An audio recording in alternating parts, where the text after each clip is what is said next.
আশা করি সকলেই ভালো আছো। আজকে আমরা ভগ্নাংশের যোগ করব। সমহর বিশিষ্ট ভগ্নাংশ করে কীভাবে যোগ করতে হয় সেটা আমরা দেখব। 56 পৃষ্ঠা, গণিত, পঞ্চম শ্রেণী। 4-এর 1 যোগ 5-এর 2। এখন 4 আর 5-এর লসাগু কত? 4 আর 5-এর লসাগু 20, আমরা লিখলাম 20। এখানে 20 লিখলে এখানেও আমরা 20 লিখব।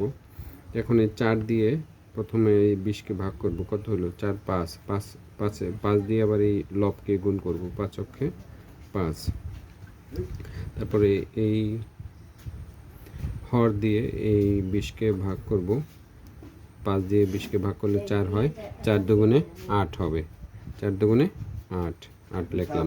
এখন এই দুইটা হর থেকে একটা হর নেব। একটা হর 20। এখানে উপরে যা আছে তাই নেব। 5 আর 8।